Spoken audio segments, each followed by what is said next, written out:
Starting में हमारी female lead ये किंग को देखते हैं और वो क्लब में आई होती है तो क्लब की मैनेजर कहती है मिस किंग आज यहाँ पर एक हैंडसम मेल मॉडल को हायर करने के लिए आई हैं क्योंकि जो भी उनको बेबी देगा वो उसको बहुत सारे पैसे देंगी। किंग कहती है क्या यहाँ पर सिर्फ इतने ही लड़के हैं? तो मैनेजर कहती है ये वो सारे लड़के हैं जो तुम्हारी रिक्वायरमेंट्स को कंप्लीट करेंगे, क्या तुम्हें इनमें से कोई पसंद नहीं आ रहा? तो किंग कहती है मुझे सबसे हैंडसम चाहिए, इन सबको देखो तो सही, क्या इनमें से कोई भी मेरी इस रिक्वायरमेंट को कंप्लीट करेगा? तो मैनेजर कहती है ये हमारे क्लब का बेस्ट बैच है।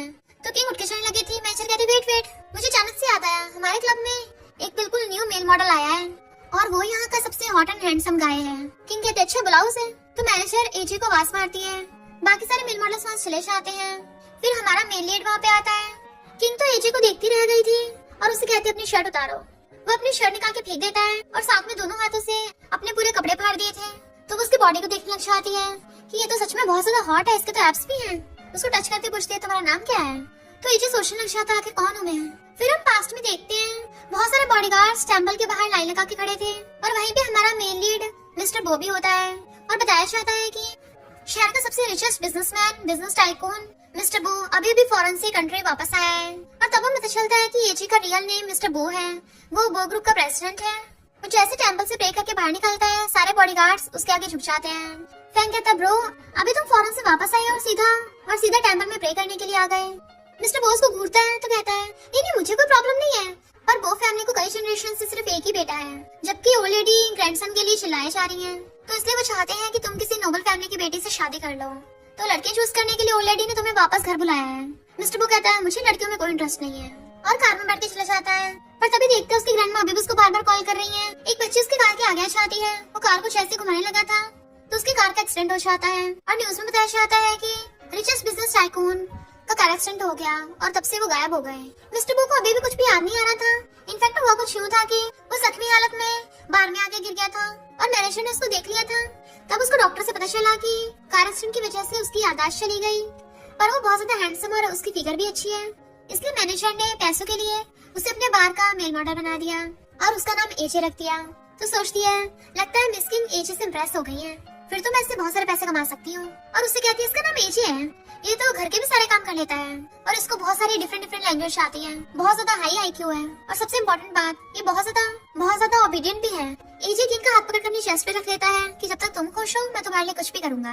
वो उसके एब्स को टच कर रही होती है, अगर ये ओबीडियंट है तो इसका मतलब मैं इसे कुछ भी करवा सकती हूँ। और पूछती है क्या तुम्हारे आसपास कभी कोई लड़की रही है, क्योंकि ये मेरा फर्स्ट टाइम है तो मुझे भी एकदम क्लीन बंदा चाहिए। तो मैनेजर कहती है इसका भी फर्स्ट टाइम है तो तुम दोनों की बहुत जमेगी। किंग कहती है मेरे साथ घर चलो, मैं तुम्हें सपोर्ट करूंगी, तुम्हें इस बार में रहने की जरूरत ही नहीं है क्योंकि तुम्हें बस खर्चा के मुझे बेबीज देने हैं। अगर तुम मुझे बेबी बॉय देती हो तो मैं तुम्हें 30 मिलियन दूंगी और अगर बेबी गर्ल देती हो तो 40 मिलियन और अगर ट्विंस हुए तो 50 मिलियन। वो कहता है मैं तुम्हारे लिए कुछ भी करूंगा। तो वो उसे लेके जाने लगती है, पर तभी सामने से सूचन और त्यान आते हैं। त्यान कहती है सिस्टर तुम्हें पता है मैंने सूचन से शादी कर ली, अब मैं मिसेस सू बन गई हूँ, कहीं तुम यहाँ बाहर में अपने लिए प्रेटी बॉय तो नहीं ढूंढने आई? किंग कहती है जहाँ तक मुझे याद है मेरी मॉम ने सिर्फ मुझे जन्म दिया है, तो तुम मेरी सिस्टर कैसे हुई? जरा याद करो तुम्हारी मॉम एक मिस्ट्रेस है जो ये फैमिली में तुम्हारे जैसे लेजिटिमेट बेटी लेके आई, और ये कचरा जो मुझे बिल्कुल नहीं चाहिए था तुमने उठा लिया, इतना काफी नहीं था तो यहाँ पर शो ऑफ करने आ गई। सूचन कहता मैं समझा तुम एक प्रेटी बॉय को ढूंढ रही थी, तुम्हारी मॉम विल छोड़ के आई है ना कि अगर तुम एक वारिस को जन्म दोगी तुम्हें पूरी ये फैमिली मिल जाएगी, पर तुम्हें लगता है तुम्हारे डैड ऐसा होने देंगे? तो सोचती है ये कंपनी मेरी मॉम ने खड़ी की थी, मैं उनकी मेहनत की कमाई किसी और को नहीं लेने दूंगी, तो मुझे प्रेग्नेंट होना ही होगा। एजी कहता है ये अंकल आंटी कौन है? तो किंग हंस पड़ती है। वो दोनों कहते हैं तुम्हारी हिम्मत कैसे हुई अंकल आंटी बोलने की, हम क्या इतने बुढ़े दिखते हैं? एजी कहता है ये बुढ़िया बुढ़े तो लग रहा है पगला गए हैं, इनका जरूर मेनोपॉज चल रहा होगा। सूचन को गुस्सा आ रहा था तो किंग कहती है इतना भड़को मत, सच ही बोल रहा है मेरा एजे तुमसे ज्यादा यंग और तुमसे ज्यादा हैंडसम है और इसके तो 8 एब्स भी हैं, तुम तो इसकी धूल के बराबर भी नहीं हो। त्यान कहती है तुम चाहे कुछ भी कर लो पर रहेगा तो ये प्रेटी बॉय ना, जबकि सूचन तो सू ग्रुप का बॉस है, तुम्हें डर नहीं तुम्हारी बेइज्जती हो जाएगी कि तुम किसी प्रेटी बॉय के साथ हो? सूचन कहता है तुम्हें मुझसे बेटर लड़का कहीं नहीं मिलेगा। त्यान सोचती है तुम्हारी मॉम के टपकने के बाद तुम कोई रिच लेडी नहीं रह गई हो। पर तभी वहाँ पर बहुत सारे बॉडीगार्ड्स आकर लाइन लगा के खड़े हो जाते हैं और वो फैमिली की ग्रैंडमा की एंट्री होती है, तो सारे बॉडीगार्ड्स एकदम से उनके आगे झुक जाते हैं। वहाँ पे लोग बातें करने लग जाते हैं कि आखिर ये है कौन? तो दूसरे कहते हैं शहर का सबसे रिचेस्ट आदमी मिस्टर बो गायब हो गया और ये उसी रिच फैमिली की ओल्ड लेडी है जिन्होंने उसे ढूंढने के लिए पूरा शहर ऊपर नीचे कर दिया। ग्रैंडमा कहती है जब से वो टेंपल से घर वापस आ रहा था तभी उसका एक्सीडेंट हो गया और माँ से अब तक नहीं ढूंढ पाई, और वो लोग उसे ढूंढने के लिए अंदर जाने लगते हैं तभी किंग भी एची को लेके अपने साथ जा रही थी और वो लोग एक दूसरे की साइड से निकल जाते हैं बट एक दूसरे को देख नहीं पाते। सुशन और ध्यान कहते हैं ये वो फैमिली के प्रेसिडेंट को ढूंढने के लिए आई हैं, चलो इनसे जाके बात करते हैं। बट बॉडीगार्ड्स उन लोगों को आगे नहीं बढ़ने देते। तो ग्रैंडमा फैंग से पूछती है तुम इसे जानते हो? वो कहता है नहीं। तो बॉडीगार्ड उन्हें मार के साइड कर देते हैं और वो लोग अंदर चले जाते हैं। ग्रैंडमा के पूछने पर सिस्टर बताता है कि ये एक प्राइवेट बार है, यहाँ पर हैंडसम मेल मॉडल्स मिलते हैं। तो फैंग कहते तुम फिर हमें यहाँ पे क्यों लेके आए हो? मेरा भाई शहर का रिचेस्ट आदमी है, वो यहाँ पर मेल मॉडल बनके थोड़ी रह रहा होगा।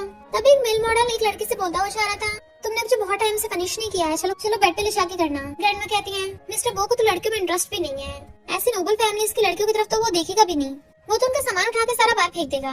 अगर वो किसी लड़की को भाव दे रहा है फिर तो वो मिस्टर बो हो ही नहीं सकता। फैंग कहता है पर हमने पूरा शहर खंगाल मारा, मिस्टर बो को कहीं अता पता नहीं चला, तो फिर वो गया कहाँ पे है? ग्रैंडमा कहती है पता नहीं कहाँ चला गया। किंग उसे अपने घर पे लाती है, अब से तुम्हें यहीं पे रहना है मेरे साथ। एजे कहता है वो सब लोग तुम पे हंस रहे थे कि तुम मुझे घर लेके आई हो, तो कहती है मुझे फर्क नहीं पड़ता, इग्नोर करो उनको, अब से तुम्हें बस मुझे फॉलो करना है, तो कोई तुम्हें बुली नहीं कर पाएगा। वो कहता है हाँ मैं तुम्हारे सारे ऑर्डर्स मानूंगा।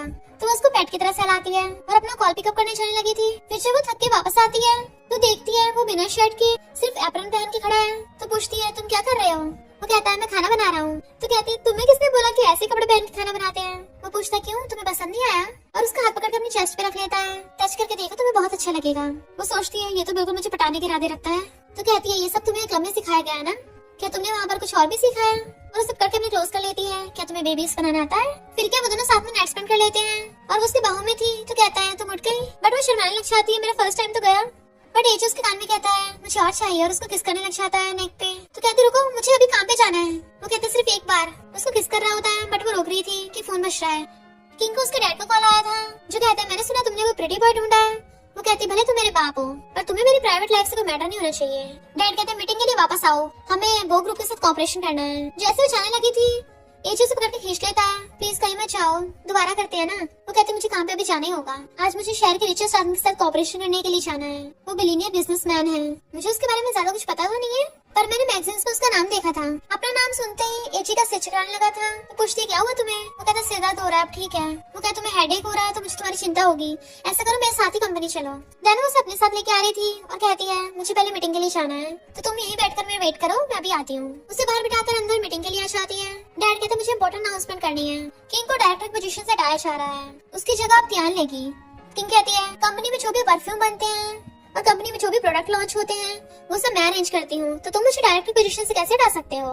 डैड कहते क्योंकि मैं ये कंपनी का बॉस हूँ। वो कहते भूलो मत ये कंपनी मेरी मॉम ने स्टार्ट की थी, भली कंपनी इनहेरिट करने के लिए मैं अभी तक प्रेग्नेंट नहीं हुई हूँ पर अपनी मॉम की बायोलॉजिकल बेटी होने के नाते तुम्हें कोई हक नहीं है मुझे निकालने का।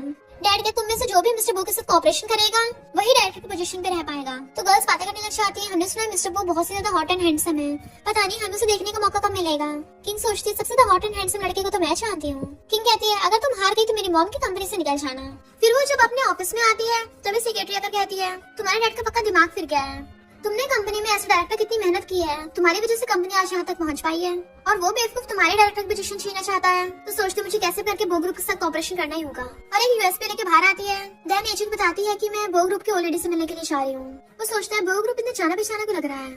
तो ध्यान सूचन को बताती है कि मैं तभी कंपनी का डायरेक्टर बन पाऊंगी जब मैं बो ग्रुप के साथ कॉपरेशन करूंगी, पर वो किंग तो बहुत ज्यादा पहले से बिजनेस में है, मैं कैसे रहूंगी उसको। तो सूचन की चिंता मत करो, मैं बो ग्रुप में से किसी को जानता हूँ और मैंने उनसे मिलने की बात भी कर ली है, तो डायरेक्टर तुम ही बनोगी। तो वो खुश होकर उसे किस कर लेती है और सोचती है अगर एक बार मैं डायरेक्टर बन गई मैं उस किंग को बाहर निकाल दूंगी कंपनी से। नेक्स्ट दिन में किंग एची को लेके बो ग्रुप में आती है और सोचती है सच में वो शहर का रिचेस्ट आदमी है, तभी तो ये बिल्डिंग इतनी ज्यादा बड़ी है। देन वो रिसेप्शनिस्ट से आकर कहती है मैं ये कंपनी की डायरेक्टर हूँ और मुझे वो ग्रुप के चेयरमैन से मिलना है। तो रिसेप्शनिस्ट मना कर देती है, पर जैसे तियाना कर कहती है तो उसकी कहती है हमारे सुपरवाइजर ने तुम्हारे बारे में बता दिया, तो मिल सकती है उनसे। किंग पूछती है इसका क्या मतलब है? तो तियान कहती है क्योंकि सुशन की यहाँ पे जान पहचान है। किंग कहती है तुम तो दूसरा रास्ता ले रही हो, ये गलत है। तियान कहती है तो तुम भी अपने बॉयफ्रेंड को बोल दो, ये भी तुम्हें एंट्री दिलवा देगा। पर हाँ ये कैसे कर सकता है, ये तो मामूली सा प्रेटी बॉय है ना, इस प्रेटी बॉय से तुम्हें कितनी एम्बैरेसमेंट हो रही है ना। किंग कहती है मुझे तो नहीं हो रही पर तुम्हें जरूर हो रही होगी, आखिर तुम्हारी मॉम एक मिस्ट्रेस है और जिस बेटी को जन्म दिया वो भी मिस्ट्रेस निकली। लगता है जनरेशन तुम्हारी मिस्ट्रेस वाले जीन्स ट्रांसफर होते हैं। तभी वहाँ पर सुपरवाइजर आ जाता है और ध्यान से बहुत अच्छे से बात कर रहा था। ध्यान कहती है ये किंग और इसका प्रेटी बॉय मुझे बुली कर रहे थे। तो सुपरवाइजर गुस्से में था, जैसे देखने लगता है तो एजी को देख के थोड़ा हैरान था और सोचता है मैंने प्रेसिडेंट को सिर्फ पीछे से देखा था, लगता मुझे गलतफहमी हो गई, ये भला मिस्टर बो कैसे हो सकता है, ये तो इसने बताया प्रेटी बॉय है। और कहता तुम दोनों की हिम्मत कैसे हुई प्रॉब्लम्स बढ़ाने की, और बॉडीगार्ड को बोलता है इनको बाहर फेंको। जैसे बॉडीगार्ड कुछ करते एजे उन सबकी धुलाई कर देता है और कहता है खबरदार अगर किसी ने मेरी बंदी को हाथ लगाया तो। किंग एकदम हैरान थी, तुम्हारी फाइटिंग स्किल्स इतनी अच्छी है। सुपरवाइजर दोबारा बॉडीगार्ड्स को ऑर्डर देता है तो एजे फिर से सारे बॉडीगार्ड्स को ढूंढने लग जाता है। सुपरवाइजर त्यान से कहता है ये लड़की तो बहुत ब्यूटीफुल है। तो त्यान कहते हैं अगर तुम्हें इतनी पसंद है तो मैं इसको तुम्हारे बेड तक पहुंचा सकती हूँ। जैसे उसके इशारे पे एक लड़की किंग के सिर पे पीछे से डंडा मारने लगी थी, तभी एजे उसे उठा के बचाने लग जाता है, पर डंडा उसके सिर पे लग जाता है जिससे उसका सर घूमने लग जाता है और उसे धीरे धीरे सब कुछ फ्लैशबैक में अपने पास्ट का याद आने लगा था कि वो बो ग्रुप का प्रेसिडेंट मिस्टर बो है। उसका एक्सीडेंट हो गया था जिसकी वजह से उसकी याददाश्त चली गई और बाद के मैनेजर ने उसको मेल मॉडल बना के रख लिया, उसका नाम एजे रख दिया था। तो किंग उसे अपने घर पे ले आई थी। किंग पूछती तुम ठीक तो हो ना? सुपरवाइजर डंडा लेके खुद उसको मारने लगा था तो मिस्टर बो गुस्से से उसका डंडा पकड़ लेता है और उसे लात मार कर भड़का देता है और कहता है तुम्हारे जैसे नमूने की हिम्मत कैसे हो गई? उसको बॉडीगार्ड्स पकड़ के उठाते हैं तो कहता है तुम्हें पता भी है मैं मिस्टर बो को जानता हूँ, अगर यकीन भी तो अभी मिस्टर बो को कॉल करता हूँ, वो अभी कंपनी में ही है, फिर वो तुम्हें शहर से गायब करवा देंगे। मिस्टर बो कहता है हाँ करो कॉल, फिर देखते हैं कौन गायब होता है। तो वो किसी कॉल करने लग जाता है। इधर ग्रैंडमा और फैंग गॉड से प्रे कर रहे होते हैं प्लीज मिस्टर बो को ढूंढने में हमारी हेल्प करो, पर तभी फैंग को कॉल आता है तो वो और ग्रैंडमा देखने के लिए जाते हैं कंपनी में क्या गड़बड़ हो गई। सुपरवाइजर कहता है तुम लोगों ने वो फैमिली पंगा लिया ना, बचोगे नहीं। और किंग से कहता है मैं तुम्हें चांस देता हूँ, तुम मुझे पसंद आ गई हो, अगर मुझे सर्व करोगे और ये प्रेटी बॉय तुम्हारे लिए घुटने टेकर मुझसे माफी मांगेगा तो मैं बख्श दूंगा। पर किंग आकर त्यान को थपड़ा मार देती है क्योंकि वो समझ जाती है सब उसी की कांड है और सुपरवाइजर से कहती है गंजे टकले मोटे कभी शीशे में अपना थोपड़ा भी देखा है? मिस्टर बॉस सोचता है जब मेरी याददाश्त चली गई थी तो उसने मेरा ध्यान रखा तो मैं इसका प्रेटी बॉय बनकर रहूंगा। वो कहती चिंता मत करो मैं तुम्हें सपोर्ट करूंगी, तुम बस मेरे पीछे रहना। मिस्टर बॉस जैसे उसको देखता है तो उसको याददाश्त आती है अपने स्कूल टाइम की तो सोचता है ये तो वही है। इतने में वहाँ पर बॉडीगार्ड्स आकर लाइन में लग जाते हैं। सुपरवाइजर कहता है अब तो तुम लोग गए काम से और इतने वहाँ पर ग्रैंडमा और फैंग आ जाते हैं तो सुपरवाइजर शिकायत करने लग जाता है कि आप इस प्रेटी बॉय को सबक सिखाओ। उनके मिस्टर बो को देखने से पहले ही किंग उसके सामने आ जाती है, खबरदार अगर किसी ने इसको हाथ लगाया। बट मिस्टर किंग खुद ही आगे कर कहता है सुना है तुम मुझे पनिश करने वाले हो। फैंग उसे देख के हैरान और कहता है ब्रो। ग्रैंडमा कहती है मिस्टर बो। सब लोग हैरान थे। सुपरवाइजर कहता है ये प्रेटी बॉय मिस्टर बो है? त्यान कहती है ऐसे कैसे हो सकता है, ये तो कोई मेल मॉडल है। तो किंग मिस्टर बो से पूछती है कौन हो तुम? वो सोचता है इसको सिर्फ एक ओबीडिएंट लड़का चाहिए तो मैं अभी अपनी आइडेंटिटी रिवील नहीं कर सकता, इसके साथ रहने के लिए मुझे अपनी आइडेंटिटी छुपानी पड़ेगी। जब हम साथ हो जाएंगे उसके बाद मैं मौका मिलते तो सच बता दूंगा। उससे पहले से प्यार में डाल के प्रेग्नेंट करना है। ग्रैंडमा तो खुश होने लग जाती है, गॉड का थैंक यू करती है कि उन्होंने मेरे ग्रैंडसन को वापस कर दिया। बट मिस्टर बो कहता है नहीं नहीं मैं तो तुम्हारा एजे हूँ। उसका हाथ पकड़ के अपने सर पे रख लेता है, मुझे बहुत दर्द हो रहा है, जब तुम टच करती हो तब नहीं होता। ग्रैंडमा और फ्रैंक तुम हैरान थे। ग्रैंडमा कहती है मैं ऐसे नहीं जानती। फ्रैंक कहता है हाँ मैं भी नहीं जानता, ये तो मेरा ब्रो हो ही नहीं सकता। किंग कहती है फिर तुमने इसको मिस्टर बो को बोला? तो कहता है सबको पता है कि मिस्टर बो बहुत टाइम से गायब है, हम उसे ढूंढ रहे थे और ये थोड़ा बहुत मिस्टर बो जैसा लगा। वो सोचती है सही कहा, ये तो बाहर का मेल मॉडल है, ये शहर का रिचेस्ट आदमी कैसे हो सकता है। सुपरवाइजर जैसे कुछ बोलने लगा था तो फैंग उसे थपड़ा मार देता है। त्यान कुछ बोलने वाली थी तो उसको भी थपड़ा मार देता है। किंग बताती है कि सुपरवाइजर कितना घटिया है, उसके साथ बदतमीजी की। मिस्टर बो कहता है और मुझे घुटनों पर बैठने को बोल रहा था। तो फैंग के ऑर्डर पे बॉडीगार्ड सुपरवाइजर को घुटनों में ला देते हैं और वो अपनी जान की भीख मांग रहा था। मिस्टर बो कहता है ये तो मुझे गायब कराने वाला था। वो कहता नहीं तो ग्रैंडमा कहती बाहर फेंक दो इसको, शहर में दिख नहीं जाना चाहिए। तो उसको बाहर फेंक दिया जाता है। त्यान जाकर ग्रैंडमा से कहती है मुझे आपसे सिर्फ कोऑपरेशन करना है। ग्रैंडमा उसके बात को इग्नोर करती है पर किंग भी ग्रैंडमा से कहती है कि मुझे भी आपसे कोऑपरेशन करना है और उनको अपना परफ्यूम दिखाती है जो ग्रैंडमा को बहुत ज्यादा पसंद आता है। और मिस्टर बो भी बता रहा था कि किंग यहाँ पर कोऑपरेशन डिस्कस करने के लिए आई है। त्यान कहती है तुम प्रेटी बॉय बीच में बोलने की तुम्हारी हिम्मत कैसे हो गई? तुम क्या सच में खुद को मिस्टर बो समझ रहे हो? तुम्हें लगता है ये तुम्हारी सुनेंगे? तो फैंग कहता है हाँ हम किंग के साथ ही कोऑपरेशन करेंगे। तो त्यान हैरान। ग्रैंडमा सोचती है ये लड़की कितनी ज्यादा काइंड हार्टेड है, इसने सोच समझ के चूज किया होगा और उसका हाथ में कहती है ग्रैंडसन की वाइफ। पर मिस्टर बो रोक के कहता है ओ लेडी इसका नाम किंग है। तो ग्रैंडमा कहती है बहुत बड़ी ढूंढी है और एकदम से उसके लिए 1 बिलियन का कॉन्ट्रैक्ट मंगा लेती है। त्यान कहती है प्रेग्नेंट होने वाली है। ग्रैंडमा एकदम हैरान और बहुत खुश होती है कि फाइनली हमारी वो फैमिली में वारिस होगा और कॉन्ट्रैक्ट फाड़ देती है कि 1 बिलियन काफी नहीं है, 100 बिलियन रेडी करो। त्यान बकवास के इशारे इसके बॉडीगार्ड्स को बोल के उसको बाहर भिजवा देती है। किंग उनका थैंक यू करती है। इससे पहले ग्रैंडमा कुछ बोलती मिस्टर बो उसको पकड़ के ले जाता है जबकि ग्रैंडमा उसके पीछे पड़ गई थी कि मेरे पास बहुत सारे पैसे हैं तो मुझे बहुत सारे ग्रेट ग्रैंड चिल्ड्रन देने। तो फैंग को पकड़ के रोक रहा था। ग्रैंडमा कहती उसकी क्या मजबूरी रही होगी कि वो मेल मॉडल बन गया। तो फैंग कहता है पक्का ब्रो अपनी आइडेंटिटी छुपा रहे होंगे, तो अभी आप सच्चाई बताकर अपनी ग्रैंड डॉटर लॉ को डरा मत देना वरना आपको ग्रेट ग्रैंड चिल्ड्रन कहां से मिलेंगे। तो ग्रैंडमा अपना मुंह बंद कर लेती है। फैंग कहता अब समझ में आया ऐसा भी ब्रो को लड़कियों में इंटरेस्ट नहीं है, इनफैक्ट उन्होंने इसके लिए खुद को अभी तक वर्जिन रखा था।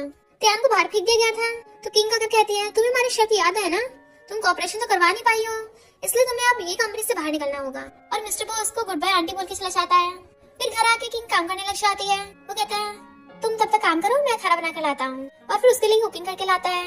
फिर हम पास्ट में देखते हैं स्कूल टाइम पे वो बहुत ज्यादा सैड था और कुछ खाने वाला होता है तभी वहाँ पर किंग आ जाती है और उसने उसको मोटिवेट किया था, तो सोचता है मैं तुम्हें हमेशा प्रोटेक्ट करूंगा। फिर वो खाना खाने के लिए आती है तो कहती है तुमने इतने सारे डिशेस बनाई हैं, और खा के कहती है तो बहुत टेस्टी है, तुम्हारी फिगर इतनी अच्छी है, तुम घर के सारे काम भी कर लेते हो, कुकिंग स्किल्स भी इतनी अच्छी हैं, तुम तो हर चीज में टैलेंटेड हो, तुम इतने एक्सीलेंट कैसे हो सकते हो।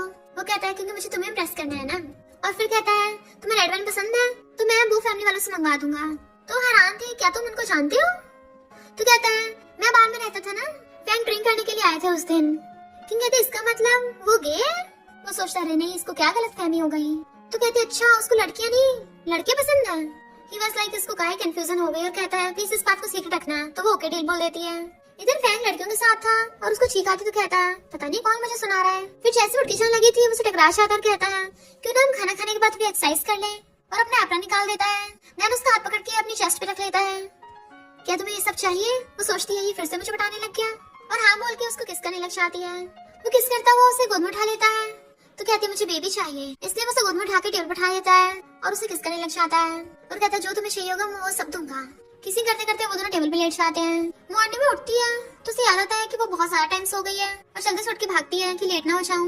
मिस्टर वो बाहर एक्सरसाइज कर रहा होता है, वो भी बिना शर्ट के। तो वो उसको देखने लग जाती है और कहती है अरे नहीं मुझे तो जल्दी कंपनी जाना है, और उसको पैसे देने लग जाती है ये तुम्हारी पॉकेट मनी है। तो वो उसको किस कर लेता है मैं तुम्हें लेके चलता हूँ। वो रेडियो के कार में बैठ जाती है और कहती है ठीक है मैं जा रही हूँ। वो कहता है जरा ध्यान से जाना। जैसे वो कार लेके वहाँ से जाती है तभी वहाँ पर बहुत सारी कार्स आती है जिसमें से फैंग और उसके बॉडीगार्ड्स निकलते हैं। मिस्टर बो अपनी टी शर्ट निकाल के फेंक देता है और अपने प्रेसिडेंट वाले गेटअप में आ गया था कि चलो वो ग्रुप में, और बॉडीगार्ड्स के साथ चला जाता है।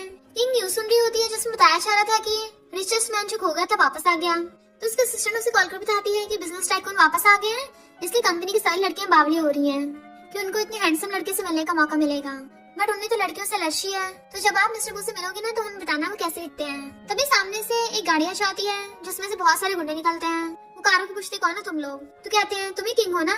वो इग्नोर करके चलने लगी थी बट वो उसको घेर लेते हैं। तो कहती है छोड़ दो मुझे, मैं तुम्हें डबल प्राइस दूंगी। तो कहते नहीं नहीं हमने त्यान को बोला है तुम्हें पकड़ेंगे। तो वो जल्दी से भाग लेती है। गुंडे उसके पीछे पड़े थे तो जल्दी से एजे को कॉल करने लग जाती है। फैंग बताता है कि जब से तुम कंपनी से गए हो पूरी कंपनी की बुरी हालत हो गई है, जल्दी से वापस आ जाओ। बट मिस्टर बो तो क्रेडिट कार्ड देख रहा होता है। वो पूछता है ये क्या है। तो कहता है किंग ने मुझे पॉकेट मनी में दिया है 1 लाख पर मंथ। फैंग हैरान था आप तो बिलीनियर हो, आपको 1 लाख की क्या जरूरत है। मिस्टर बो कहता तुम अपने काम से काम रखो। तो कहता है कल रात मुझे बहुत छींकें आ रही थी, क्या मुझे कोई डांट रहा था। मिस्टर बो कहता मुझे क्या पता। तभी मिस्टर बो को किंग का कॉल आता है। इधर गुंडे किंग को पकड़ लेते हैं। तो कहती है छोड़ दो मुझे, मेरा बॉयफ्रेंड तुम लोगों को वाट लगा देगा। तो वो सब हंसने लग जाते हैं। हमें पता है त्यान ने बताया था तुम्हारा बॉयफ्रेंड एक प्रेटी बॉय है, वो घंटा क्या ही कर लेगा। और वो किंग को पकड़ लेते हैं। तभी वहाँ पर एक कार आती है तो वो लोग हैरान थे ये तो बो ग्रुप की कार है, यहाँ पे कर रही है। और उसे कहता है तुमने तो अपने प्रेटी बॉय को बुलाया था ना, तो यहाँ पर बो फैमिली वाले कर रहे हैं। जैसे कार से रुकते हैं तभी वहाँ पर फैंग बाहर निकलता है, बॉडीगार्ड्स को ऑर्डर देता है। इतने सारे बॉडीगार्ड्स को देखकर गुंडे डर के मारे वहाँ से भाग जाते हैं। फैंग आकर कहता तुम ठीक तो हो ना। तो वो उसको थैंक यू करती है। वो कहता मेरा नहीं मेरे ब्रो का थैंक यू करो। तो सोचती है मिस्टर बो ने मुझे बचाया, सोचा नहीं था कभी उससे मिलने का चांस मिलेगा। और पूछती है क्या वो कार में है। और कार के विंडो के पास जाकर कहती है मैं ये कंपनी के डायरेक्टर हूँ, तुमने मुझे 10 मिलियन का ऑर्डर दिया उसके लिए थैंक यू। मैंने कॉर्पोरेशन प्लान कंपनी में भिजवा दिया है और थैंक यू मुझे बचाने के लिए। क्या मैं तुमसे मिल सकती हूँ। और सोचती है कुछ बोल क्यों नहीं रहा, लगता है बहुत ज्यादा मिस्टीरियस है। जैसे वो कार का गेट खोलने वाली थी इससे पहले वो उसको देखती है मिस्टर बो गेट बंद कर लेता है और फैंग उसको रोक देता है और बताता है कि ब्रो को लड़कियों से मिलना पसंद नहीं है। बट उसने मिस्टर बो की वॉच देख ली थी तो सोचती है ये तो फिलीपींस वॉच है, वर्ल्ड में सिर्फ 10 ही है। ऐसे तो मैंने सिर्फ मैगजीन में देखी थी, वैसे भी इतना बड़ा प्रेसिडेंट होकर मेरे जैसे छोटे मोटे इंसान से थोड़ी ना मिलेगा। पहले तो बाइक करके चलने लगी थी बट फिर फैंग से कहती है तुम लोगों की बात पे ध्यान मत देना, बस तुम खुश रहना, वही करना जो तुम्हारा दिल चाहता है। और उसे फाइट बोल के चली जाती है। वो हैरान था ये ऐसे रिएक्ट कर रही है। तो फिर वो उससे पूछता है ब्रो सिस्टर इन लॉ बहुत अजीब अजीब चीजें बोल रही थी, मुझे कुछ समझ नहीं आया। बट मिस्टर बो तो ये सोच रहा था कि अभी मेरी आइडेंटिटी रिवील ही होने वाली थी। और फिर किंग को कॉल करता है कि तुमने मुझे कॉल किया था, क्या हो गया। वो कहती है कुछ नहीं, मैं अभी कंपनी जा रही हूँ। और फैंग को कहता है कंपनी चलो। जैसे वो आती है सेक्रेटरी कहती है तुम लेट हो गई जिसकी वजह से मॉर्निंग की मीटिंग कैंसिल हो गई, और वो त्यान जाकर तुम्हारे डैड से बात कर रही है। तो सीधा गेट खोल के अंदर आ जाती है। त्यान हैरान तुम यहाँ कैसे। किंग कहती है क्यों, तुमने एक्सपेक्ट नहीं किया था मैं यहाँ पे आऊंगी। सुजन कहता है ये तो तुमसे प्यार से पूछ रही है। डैड कहता जब तुम आई गई हो तो साथ में बैठ के खाना खाते हैं। त्यान कहती सिस्टर कॉफी पियो, बट उसे कॉफी कप लेकर उसके ऊपर ही कॉफी पलट देती है। त्यान चिल्लाने लगी थी तो सुजन और उसके डैड हैरान थे। वो लोग कहते तुम पागल हो गई हो, दिन दिहाड़े त्यान को बुली कर रही हो। डैड कहते हैं तुमने तो बिल्कुल कानून को अपने हाथ में ले लिया। वो कहती मैं कुछ भी कर सकती हूँ, तुम लोग इससे नहीं पूछोगे किसने क्या किया है। इसने किसी को हायर करके मेरा किडनैप करवा रही थी। तियान कहती सिस्टर तुम क्या बोल रही हो, मैंने कब ऐसा किया। सुशिन कहता है ये तो बहुत ज्यादा काइंड है, ये कभी ऐसा नहीं कर सकती। तियान कहती सिस्टर अगर तुम्हें गुस्सा आ रहा है, कुछ प्रॉब्लम है, तुम मुझसे चिढ़ती हो तो मुझे मार सकती हो, पर मुझ पे ऐसे झूठे इल्जाम मत लगाओ। डैड ने देखा तुमने इसको कैसे बुली किया। वो कहते तुम लोग को भरोसा नहीं है ना, ठीक है। डैड कहता हम सब फैमिली मेंबर ही तो हैं। वो कहती है तुम लोगों ने कब मुझे फैमिली मेंबर समझा है, क्या मैं सच में तुम्हारी बेटी हूँ। चलो ठीक है बिजनेस की बात करते हैं। मैंने मिस्टर बो के साथ 10 बिलियन का कॉन्ट्रैक्ट साइन करवा लिया है, तो अब इस तियान को मेरी मॉम की कंपनी से बाहर निकलना होगा। डैड कहते हैं ऐसा बिल्कुल नहीं होगा। वो पूछते क्यों, कल ही हमारी ये डील हुई थी कि जो हारेगा वो कंपनी से बाहर निकलेगा। डैड कहते हैं अभी मैं इस कंपनी का बॉस हूँ, तो इसे फायर करने के लिए मेरी इजाजत की जरूरत है, तो मेरे होते हुए कोई इसे बाहर नहीं निकाल सकता। किंग कहती है तुम सच में इसके लिए अपना थूका हुआ भी चाट लोगे। और उल्टा वो लोग अब भी तियान का साथ दे रहे थे। खैर किंग को तो पहले से पता होता है कि ये लोग कितने ज्यादा शेमलेस हैं, अपनी बात पे तो पक्का मुकरेंगे। तियान उसका हाथ पकड़ कहती है सिस्टर प्लीज मुझे माफ कर दो ना, मुझसे गुस्सा मत हो। और उसका हाथ पकड़ के खुद के थप्पड़ मरवा लेती है और ऊपर से नाटक करने लग जाती है तुमने मुझे मारा क्यों। जैसे सोचने कुछ बोलने लगा था, किंग को गुस्सा आ जाता है और उसको थप्पड़ मार देती है। डैड कुछ बोलने वाला होता है, किंग उसको घूरती है तो डैड खुद ही डर के मारे गिर जाता है। किंग को बहुत ज्यादा गुस्सा आ रहा था, वो पूरा टेबल उठा के पटक देती है और उन पे पूरा सामान फेंक के चली गई थी। डैड गुस्से से चिल्ला रहे थे, तो तियान कहती है डैड आप सिस्टर को ब्लेम मत करिए। तो सोचने का तुम कितनी ज्यादा काइंड हो, किंग की वजह से तुम्हें कितना कुछ सहना पड़ रहा है। तुम्हें मेरी वाइफ रहोगी, आखिर तुमने मुझे पहले बचाया था, तुम मेरे सेवियर हो, मैं तुम्हारे साथ हमेशा अच्छा बिहेव करूंगा। तो वो हंसते हुए उसको हक्का लेती है और सोचती है तुम्हें कब पता नहीं चलेगा कि तुम्हें मैंने नहीं किंग ने बचाया था। फिर वो गुस्से से अपने गुंडों कॉल कर रही थी, नमूना तुमसे एक काम नहीं हुआ ढंग का, एक लड़की नहीं संभली गई इतने सारे गुंडों से। वो कहते हैं हम तो खुद इतनी मुश्किल से अपनी जान बचा के आए हैं, उस किंग के पीछे तो बहुत बड़ा बिग शॉट है और तुम भी केयरफुल है ना, फोन काट देते हैं। तो वो सोचने लग जाती है आखिर कौन बिग शॉट किंग की हेल्प कर रहा है। मैंने उसके डैड को भी छीन लिया, उसके फियांसे को भी छीन लिया, उसके पास तो घर भी नहीं बचा, तो कौन है उसके पास, सिर्फ एक ही है वो प्रिटी बॉय, पर वो क्या ही कर सकता है, उसको तो मैं चीटी की तरह मसल दूंगी। सेक्रेटरी किंग से कहती है बॉस आपको जल्दी प्रेग्नेंट होना होगा, वरना आपके डैड तो पक्का आपकी कंपनी छीन लेंगे। वो सोचती है प्रेगनेंसी सबसे ज्यादा इंपॉर्टेंट है, और प्रेगनेंसी टेस्ट करती है तो वो प्रेग्नेंट नहीं हुई होती अभी तक, तो सोचती है मुझे जल्दी से एजेंट से बात करनी होगी और उसको मैसेज करती है।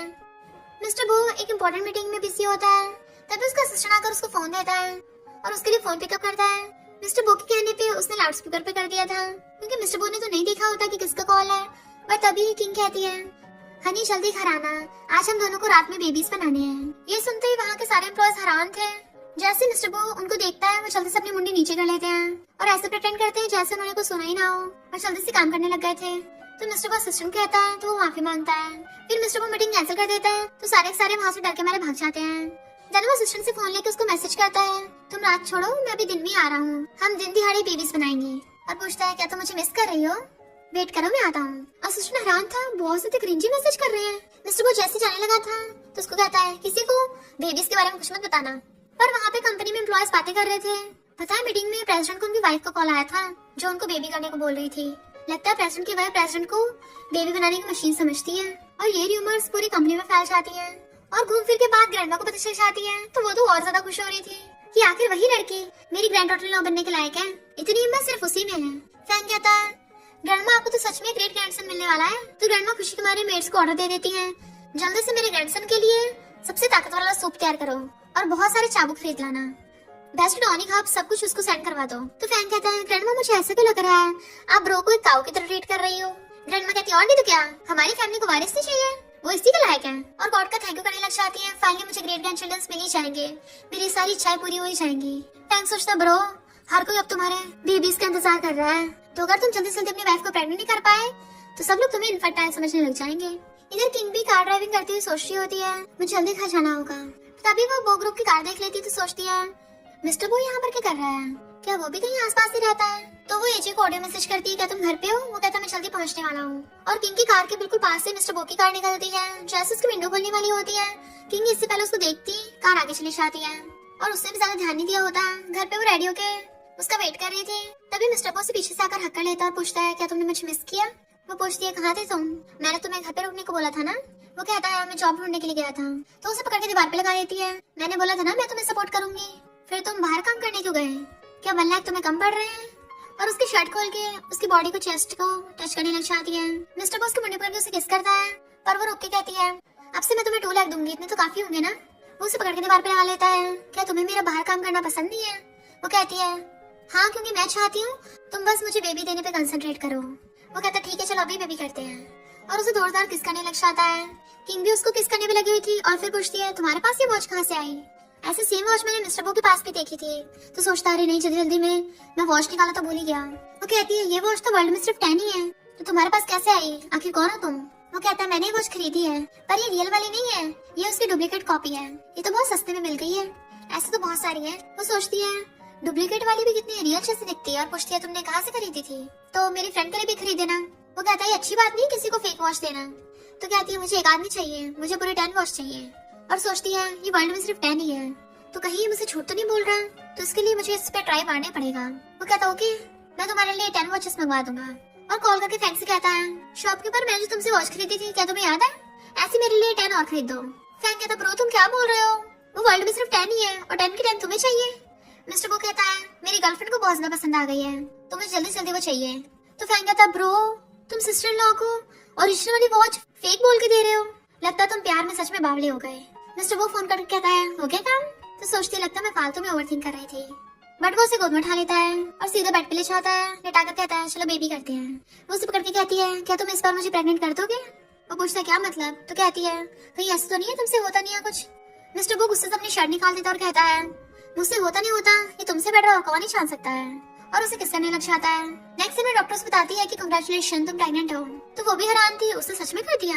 डॉक्टर बताती है कि सिर्फ इतना ही नहीं, तुम ट्रिपल बच्चों से प्रेग्नेंट हो। और नर्स भी उसको गुड लक बोलती है, तुम तो सच में औसम ही हो। वो सोचती मुझे बेबी चाहिए था, सोचा नहीं था एक बार में 3 हो जाएंगे। उसने मुझे एक बार में ट्रिपलेट बच्चों से प्रेग्नेंट कर दिया। लगता है ये बहुत स्ट्रॉन्ग है। अब तो मेरे पास 3 बेबीज हैं, तो मेरी मॉम जो मेरे लिए छोड़ के गई है वो मैं लेके रहूंगी। आखिर अब मैं भी मॉम बनने वाली हूँ, मेरे भी खुद के बच्चे होंगे। बेबीज तुम्हारे इस वर्ल्ड में वेलकम है। टियाना अपने फ्रेंड्स के साथ हॉस्पिटल में आई होती है और वो उसको देख लेती है। डॉक्टर किंग को कांग्रेचुलेशन बोल रही थी ट्रिपलेट बच्चों के लिए, तो वो उनका थैंक यू करके चली जाती है। फ्रेंड्स हैरान थी ये प्रेग्नेंट हो गई। टियाना को गुस्सा आ रहा होता है कि अगर ये प्रेग्नेंट हो गई फिर तो पक्का ये कंपनी को मुझसे छीन लेगी। पर कोई नहीं, प्रेग्नेंट का मतलब ये थोड़ी ना है कि बच्चों को जन्म भी देगी। और अपने डैड को कॉल करती है। ये बात सुनते उसके डैड हैरान थे कि वो प्रेग्नेंट कैसे हो गई। टियाना कहती है वो प्रेग्नेंट हुई इसलिए है ताकि आपसे कंपनी को छीन सके। देख लो आप कंगाल हो जाओगे अगर उसने कंपनी ले ली तो। स्टेप मॉम कहती है ऐसे कैसे हो सकता है, हम इस बच्चे के जन्म नहीं होने देंगे, वरना वो लड़की तो हमें सड़क पे ला देगी। टियाना कहती डैड आपको पता है वो किसके बच्चे से प्रेग्नेंट हुई है? उस प्रिटी बॉय मेल मॉडल के। डैड कहते हैं ऐसे लड़के के बच्चे हम कभी नहीं रखने वाले। इधर किंग सोचती होती है अब कोई भी मुझसे मेरी मॉम की चीजें नहीं छीन सकता। तभी उसके डैड का कॉल आता है जो कहते हैं मेरे बर्थडे आने वाला है, तुम बर्थडे सेलिब्रेट करने के लिए होटल में जरूर आना। वो कहती मैं नहीं आने वाली ना, मैं तुम्हारी बेटी हूँ, तुम अपनी बेटी कैन के साथ ही खुश रहो, उसके साथ ही मनाओ बर्थडे। तो डैड कहते हैं तुम्हारी आंटी और मेरी रीमैरिज हो गई है, तो हम तुम्हारी मॉम की फोटो एंसेस्ट्रल हॉल से हटाने वाले हैं, तो अगर तुम्हें वो नहीं चाहिए तो हम उसको बाहर फेंक देंगे। वो कहती खबरदार अगर उसको हाथ भी लगाया मैं भी आती हूँ। और गुस्से से आने लगती है, पर ये सब तो टियाना की प्लानिंग थी। नर्स डॉक्टर से कहती है कि वो फैमिली वाले ने बोला था कि अगर मिस किंग प्रेग्नेंट होगी तो उनको सबसे पहले बताना है। तो डॉक्टर वो फैमिली में कॉल करने लग जाती है। इधर ग्रैंडमा को जब पता चलता है कि किंग प्रेग्नेंट है तो बड़ा खुश होती है, वो भी ट्रिपलेट बच्चों से।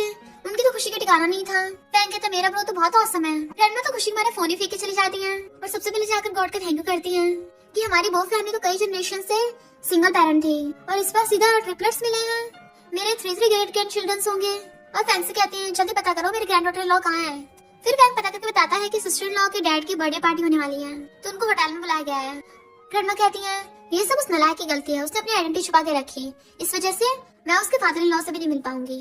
पर कोई बात नहीं, तुम बॉडीगार्ड्स को बोलो जल्दी से कुछ गिफ्ट्स रेडी करें, मैं खुद उस बर्थडे पार्टी में जाकर उसके फादर इन लॉ का बर्थडे सेलिब्रेट करूंगी। फैंक कहते पहले ब्रोस से पूछ लेते हैं। ग्रैंडमा कहती कोई जरूरत नहीं है, मैं तो ग्रेट ग्रैंडमा बनने वाली हूँ, मुझसे तो यही खुशी संभाली नहीं जा रही, जल्दी चलो। और जल्दी से भाग लेती हैं। नेक्स्ट दिन में हम ये फैमिली की बर्थडे पार्टी देखते हैं जहाँ पे बहुत सारे लोग आए हुए थे। देन किंग वहाँ पर आती है और कहती है मेरी मॉम की रैंकिंग दो। स्टेप मॉम कहती है तुम्हारे डैड का आज बर्थडे है, इतने सारे गेस्ट हैं, यहाँ पे मजा खराब मत करो। डैड सबको बताते हैं कि ये फैमिली की बड़ी बेटी किंग है और ये मेरी दूसरी बेटी टियाना है और मेरा सेकंड सन इन लॉ भी आ गया। सूजन डैड को गिफ्ट देने लग जाता है, तो गर्ल्स कहती हैं तुम क्या गिफ्ट लाए हो जरा हमें भी दिखाओ। तो वो जैसे गिफ्ट खोलता है सब लोग देखने लग जाते हैं और हैरान थे। तो सूजन कहता है ये मैंने ऑप्शन से लिया है। टियाना कहती है स्पेशली इसने आपके लिए बाय किया है और ये 7 मिलियन का है। तो सब लोगों के होश उड़ जाते हैं। स्टेप मॉम किंग से पूछती है क्या तुम्हारा बॉयफ्रेंड नहीं है, वो तुम्हारे डैड के लिए क्या लेके आया है? बाकी सब लोग भी बोलने लगे थे कि हमें भी दिखाओ क्या लेके आया है। पर टियाना कहती है किंग को ज्यादा प्रॉब्लम में डालो, बेचारी के लिए कितना मुश्किल होगा, आखिर उसका बॉयफ्रेंड तो एक बर्थडे गिफ्ट अफोर्ड तक नहीं कर सकता। लोग बातें करने लग जाते हैं। ये फैमिली का छोटा सन इन लॉ तो सू ग्रुप का बॉस है, पर इसका बॉयफ्रेंड गिफ्ट तक नहीं खरीद सकता, कितना एम्बैरेसिंग है। डैड के तुम्हारा बॉयफ्रेंड बर्थडे पार्टी में नहीं आ सका, कोई बात नहीं। पर तभी वहाँ पर बॉडीगार्ड्स लाइन लगा कर आते हैं और उनके हाथ में बहुत सारे एक्सपेंसिव गिफ्ट्स थे। कहीं बहुत बड़ा विला था और कहीं 3000 एकर्स की लैंड। और बताते हैं कि ये आपके सन इन लॉ ने भिजवाई है। डैड तो खुद हैरान थे, कौन सी सन इन लॉ ने।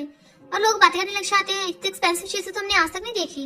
पर ये गिफ्ट भिजवाया किसने है, क्योंकि ये फैमिली के सेकंड सन इन लॉ ने तो ऑलरेडी गिफ्ट दे दिया है। क्या ये गिफ्ट किंग के बॉयफ्रेंड ने भिजवाया है? किंग सोचती है मैंने तो नहीं भिजवाया। तो क्या एजे के पास इतने पैसे आ गए, उसने कैसे खरीदे? ध्यान करते ऐसे कभी नहीं हो सकता, इसका बॉयफ्रेंड तो ऐसे गिफ्ट अफोर्ड तक नहीं कर सकता। ये पक्का सूचन ही लेके आया होगा, है ना सूचन? वो सोचता है मैं तो खुद अफोर्ड नहीं कर सकता। डैड कहते हैं जब से तुम हमारे सन इन लॉ बने हो हमारी तो किस्मत ही जाग गई है। ध्यान कहती है मेरा बॉयफ्रेंड इतना कुछ लेके आया है पर तुम्हारा बॉयफ्रेंड खुद तक नहीं आ पाया। कितना एम्बैरेसिंग है ये। किंग कहते तुम्हारा खाना पीना, तुम्हारे खर्चे सब कुछ तो मेरी मॉम की कंपनी से खर्चा निकलता है। आई बड़ी मुझे सुनाने वाली। तो ध्यान कहते तुम्हारी मॉम की रैंक ये नहीं मेरे पास। और उड़ा के मारती है कि कैच करना तो कर लो। किंग जैसे कैच करने लगी थी उसके इशारे पे स्टेप मॉम बेलडा देती है जिससे किंग ठुक जाती है और उसकी बैली पे चोट लग जाती है। वो नीचे गिर जाती है और उसके ब्लड निकलने लगा था। तो कहती है ये क्या हो गया, हमने सुना है प्रेग्नेंट है, पता नहीं इसका क्या होगा। सुना है एक बार में ट्रिपलेट बच्चों से प्रेग्नेंट है। डैड कहते हैं इसने हमारी ये फैमिली की रेपुटेशन मिट्टी में मिला दी। किसी क्लब के मेल मॉडल को डेट कर रही थी और उसी के बच्चे से प्रेग्नेंट हो गई। लोग कहते अच्छा ये प्रेटी बॉय से प्रेग्नेंट है, तभी तो इसका बॉयफ्रेंड कोई गिफ्ट नहीं लेके आ पाया। किंग उठ के देखते उसको ब्लड निकल रहा है तो उसको अपनी बेबीज की चिंता होने लगी थी और जल्दी से एम्बुलेंस को कॉल करने लग जाती है। पर डैड के इशारे पे स्टेप मॉम उसका फोन छीन लेती है। वो लोग कहते हैं तुम्हें हॉस्पिटल जाना ना, हम डॉक्टर को बुलाते हैं। और एक अपने किसी डॉक्टर को बुलाते हैं, इसकी ब्लीडिंग हो रही है, जरा इसका चेकअप करना। डॉक्टर पास आने लगा था तो कहती दूर रहना मुझसे, तुम लोगों को ऑलरेडी पता था मैं प्रेग्नेंट हूँ, जानबूझ के ऐसा किया ना। मुझे मेरी मॉम का सामान लेने के बहाने यहाँ पे बुला लिया ताकि मेरी बेबी से छुटकारा पा सको। तुम लोग सच में कितने घटिया हो। वो लोग कहते क्या बोल रहे हो, हम तुम्हें बचाने के लिए ऐसा कर रहे हैं। किंग कहती है तुम बोलते हो तुम मेरे डैड हो, जो मेरी बेली में बेबीज है ना तुम उनके ग्रैंडपा हो और तुम उनके साथ ऐसे बिहेव कर रहे हो, तुम्हें शर्म नहीं आती। और फिर सूचन से कहती है हम तो बचपन में साथ में बड़े हुए हैं, हम चाइल्डहुड फ्रेंड्स थे, तुम मेरे साथ ऐसा कैसे कर सकते हो। वो कहता है उस साल जब मेरा कार एक्सीडेंट हुआ था तब त्यान ने मुझे कार से बाहर निकाला था, वरना मैं कार में ब्लास्ट हो जाता, इससे मेरी जान बचाई। तभी से मैंने सोच लिया था मैं सिर्फ इसे लव करूंगा। वो कहती है तुम्हें लगता है इससे तुम बचाया। जैसे वो बताने वाली थी तभी त्यान बीच में बोल पड़ती है कि तुम्हारा ब्लड बहुत ज्यादा बह रहा है, डॉक्टर जल्दी इसका इलाज कर दो। और उससे पास आकर कहती तुम अभी तक नहीं समझे, जब से तुम्हारी मॉम इस दुनिया से गई है कोई तुम्हारा नहीं है, कोई तुमसे प्यार नहीं करता। इधर ग्रैंडमा फैंग और बॉडीगार्ड्स के साथ जल्दी से जा रही होती है। डॉक्टर किंग को टच करने लगा था बट किंग को पता होता है कि वो उसके बेबीज को हट करना चाहता है, इसलिए वो उसे दूर कर रही थी। इतने वहाँ पर बॉडीगार्ड्स आ जाते हैं। ग्रैंडमा तो फैंग के साथ खुशी खुशी आ रही थी तो सब लोग हैरान थे और ग्रैंडमा को वेलकम करने लग जाते हैं। डैड कहते हैं आज मेरा बर्थडे है, वो फैमिली वाले खुद आए हैं, ये तो मेरे लिए बहुत लकी बात है।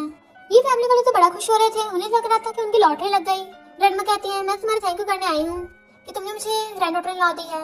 वैसे मेरी ग्रैंड डॉटर लॉ है कहाँ? फैंग देखता और कहता है वो रही। तो ग्रैंडमा चिल्ला पड़ती है। फैंग भागकर जाकर डॉक्टर को लात मार कर भड़का देता है और किंग को देखने लगा था उसकी ब्लड निकल रहा है। ग्रैंडमा कहती जल्दी से उसको हॉस्पिटल ले चलो। वो कहती जल्दी से मेरी बेबीज को बचाओ। त्यान कहती लगता है आपको गलतफहमी हुई है, ये तो किसी प्रिटी बॉय के बच्चे से प्रेग्नेंट है। ग्रैंडमा कहती प्रिटी बॉय तुम अंधी हो क्या, ये हमारे बो फैमिली के बिलीनियर ग्रैंडसन से प्रेग्नेंट है। त्यान कहती ये कैसे हो सकता है, वो प्रिटी बॉय बो फैमिली का बिलीनियर ग्रैंडसन है। ग्रैंडमा कहती है मेरी ग्रैंड डॉटर इन लॉ तुम्हारी बेटी है ना, तो तुम उसे कैसे हर्ट कर सकते हो। फिर बॉडीगार्ड ग्रैंडमा को उसके बारे में इंफॉर्मेशन निकाल के देता है तो कहती है किंग का डैड इतना गिरा हुआ इंसान है और मैं इसका बर्थडे सेलिब्रेट करने आई थी और उसको थपड़ा मार देती है कि तुमने पहले किंग की मॉम को धोखा दिया था, एक मिस्टर से शादी कर ली थी और अब अपनी बेटी के साथ तो बुरा बिहेव कर रहे हो, शर्म आनी चाहिए तुम्हें। जैसे त्यान कुछ बोलने वाली थी तो उसको भी थपड़ा जड़ देती है। जब मैं बोला करूँ तुम बीच में मत भौंका करो। स्टेप मॉम कुछ बोलने वाली होती है तो ग्रैंडमा उसको भी थपड़ा जड़ देती है। एक बार में समझ नहीं आता क्या भौंकने को मना किया है, तुम लोगों की फैमिली कितनी घटिया है। सूजन कुछ बोलने वाला था तो उसके भी थपड़ा जड़ देती है और उनके एक इशारे पे बॉडीगार्ड्स जाकर उन सबको पकड़ लेते हैं और सीधा जमीन पे ला दिया था। आखिर उनको उनकी असली औकात दिखाई दी। ग्रैंडमा कहती तुम लोगों को हिम्मत कैसे हुई मेरी ग्रैंड डॉटर इन लॉ को बुली करने की, तुम्हें सच में लगा था मेरी ग्रैंड डॉटर इन लॉ का कोई भी नहीं है, भले उसकी मॉम इस दुनिया में नहीं है और अब हम उसकी फैमिली हैं। अगर उसे कुछ हो गया ना तो तुम लोगों को सबको जिंदा गाड़ दूंगी। बॉडीगार्ड से कहती है ये सारे गिफ्ट्स वापस ले चलो। डैड कहते हैं ये तो सब सूचना ने भिजवाए थे। वो कहती घंटा तुम लोग इसके लायक नहीं हो और वो लोग किंग को हॉस्पिटल ले जाते हैं। ग्रैंडमा ने पूरा होटल खरीद लिया था और उन लोगों को उसी होटल से बाहर निकलवा देती है। तो वहाँ का मैनेजर बोलता है अब से तुम लोग और डॉगीज इस होटल में अलाउड नहीं है। लोग कहते हैं ये फैमिली वालों ने वो फैमिली वालों को फ्रेंड कर दिया और खुद डर के मारे भाग जाते हैं, हम सब में नहीं फंसना चाहते हैं। ग्रैंडमा और फैंग किंग को जल्दी से हॉस्पिटल लेके आते हैं। पहले तो वो ग्रैंडमा डॉक्टर से कहती है प्लीज उसको बचा लेना और देन गॉड से प्रे करने लग जाती है। जबकि फैंग मिस्टर बो को कॉल करने लगा था। इधर मिस्टर बो मीटिंग में होता है, तभी उसको बताता है कि सिस्टर इन लॉ प्रेग्नेंट है। मिस्टर बो खुश होने लगा था बट वो बताता है कि प्रॉब्लम में है तो वो जल्दी से भागता है। सारे एम्प्लॉयज ने सुन लिया होता है कि प्रेसिडेंट की वाइफ ट्रिपलेट बच्चों से प्रेग्नेंट है और खुश होने लगे थे। मिस्टर बो भागकर हॉस्पिटल में आता है तो डॉक्टर बताती है कि अच्छा हुआ इन्हें सही टाइम पर हॉस्पिटल ले आए थे, वरना मॉम और बच्चों की जान बचाना काफी मुश्किल हो जाता। बट अभी मॉम और बेबी सब सेफ हैं। तो ग्रैंडमा तब जाके चैन की सांस लेती है और मिस्टर बोस का हाथ पकड़ लेता है और ग्रैंडमा से कहता है आप लोग अभी चाहिए, वरना मेरी आइडेंटिटी एक्सपोज हो जाएगी। और फैंसी बोल देता है ये फैमिली के बारे में अच्छे से इन्वेस्टिगेट करो। ग्रैंडमा कहती है मैं नहीं जाने वाली, तुम कब बताओगे इसको? आखिर मुझे अपनी ग्रैंड डॉटर इन लॉ के साथ भी रहना है और इसे बताना है कि वो फैमिली के मेंबर है और इसकी बैली में हमारे वो फैमिली के तीनों वारिस हैं। इसके हस्बैंड होने के नाते तुम्हें मेरी ग्रैंड डॉटर इन लॉ के सबसे बड़े सपोर्टर बनना है। वो कहते जिससे मेरी वाइफ को बुली किया मैं उसको छोड़ूंगा नहीं। जैसे देखता किंग उठने लगी थी, इशारा करता है तो फैंग जल्दी से ग्रैंडमा को पकड़ के ले जाता है। किंग की आईज खुलती है तो वो उसे पकड़ के बैठाता है। वो अपने बेबीज के बारे में पूछने लगी थी तो कहता है वो एकदम ठीक है। वो फैमिली ग्रैंडमा तुम्हारी जन्म चाहिए, वो तुम्हें हॉस्पिटल लेके आई थी। वो कहती वो फैमिली वालों ने 2 बार मेरी हेल्प की। वो उसकी बैली को सराहने लग जाता है, फाइनली हमारे बेबीज हैं। बट वो कहती है चलो ब्रेकअप कर लेते हैं। तो वो हैरान था। वो कहती तुम्हें तो पता ही है मुझे अपनी मॉम की कंपनी वापस चाहिए थी, इसलिए मैं प्रेग्नेंट हुई। वो कहता है इसका मतलब तुम्हें अब मेरी जरूरत नहीं है। तभी सेक्रेटरी उसको बुलाने के लिए आती है। वो कहती है जैसे कि हमारी डील हुई थी कि ट्विंस होने पे मैं तुम्हें 50 मिलियन दूंगी। मैंने सोचा नहीं था कि ट्रिपलेट्स होंगे, इसलिए मैं तुम्हें 60 मिलियन दूंगी। मेरी सेक्रेटरी तुम्हारे अकाउंट में ट्रांसफर कर देगी। और वहाँ से उठ के चलने लगी थी तो उसका हाथ पकड़ लेता है। क्या तुमने कभी मुझे लाइक नहीं किया? क्या तुम्हें कभी मेरे लिए फीलिंग्स नहीं आई? वो सोचती है मेरा एक्स फियांसे एक स्कमबैग था, मेरे डैड स्कमबैग है, अब मुझे फीलिंग्स पे भरोसा नहीं रहा। और कहती है बिल्कुल नहीं। देन हाथ छुड़ा के चली जाती है। देन वो अपनी मॉम के लिए अगरबत्ती चला रही थी और फिर सेक्रेटरी से कहती है सारे शेयर होल्डर्स को बोल दो कि मुझे आज रात मीटिंग करनी है, अब मैं सबसे गिन गिन के बदला लूंगी। सेक्रेटरी जाने लगी थी पर तभी चिल्ला पड़ती है तो जल्दी से बाहर आती है। इनफैक्ट मिस्टर बो उसके गेट के बाहर ही बैठा होता है। तो वो पूछती है तुम यहाँ क्या कर रहे हो? तो कहता है क्या तुम मुझे और नहीं रखोगे अपने पास?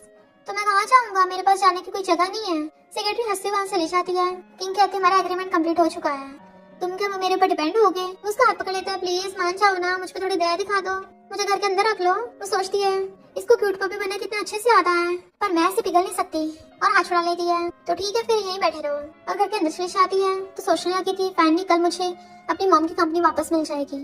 बट उसको नींद नहीं आ रही होती तो उसे गुस्सा नहीं लग जाता कि मुझे हुआ क्या है, मेरी नींद कहाँ उड़ गई? मुझे बहुत टाइम से उसके साथ सोने की आदत हो गई है, क्या वो अभी बाहर होगा? फिर थोड़ा सा चेक कराऊं। और गेट खोल के बाहर आती है तो देखती है वहाँ पे वो दिख नहीं रहा तो सोचती है लगता वो चला गया। बट तभी वो पीछे से आता है, क्या तुम मुझे ढूंढ रही हो? पता है मैं रिसर्च करने गया था कि कैसे मैं तुम्हारा और बेबीज का ध्यान रखूंगा। वो कहती तुम सच में नहीं गए अभी तक? और उसको उल्टी जैसे आने लगती है तो उसकी केयर करने लग जाता है, चलो मैं तुम्हारे लिए सूप बना देता हूँ। और किचन में आकर उसके लिए सूप बनाने लगा था। वो अंदर आके सोचने लग जाती है इससे छुटकारा पाना कितना मुश्किल है। वो उसके लिए सूप बना के लाके देता है और फूक मार के अपने हाथों से पिला रहा था। वो कहती है तो अच्छा है। तो कहता है ठीक है फिर मैं रोज तुम्हारे लिए बनाऊंगा।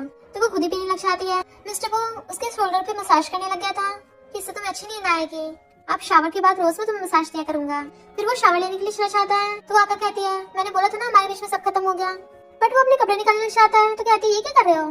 तो कहता है शावर लेने के लिए तो कपड़े निकालने पड़ते हैं, ऐसे थोड़ी ना नहा लूंगा। और उसके क्लोज आने लग जाता है तो मुझे क्या बोलने आई थी और उसे पकड़ के अंदर वॉशरूम में खींच लेता है। चलो साथ में नहाते हैं, तुम प्रेग्नेंट हो, क्या पता तुम्हें खुद से नहाना चाहे। और उसे किस कर लेता है। वो कुछ बोलने वाली थी तो उसको दोबारा किस कर लेता है और कहता है जितनी बार तुम बोलोगी मैं उतनी बार किस करूंगा।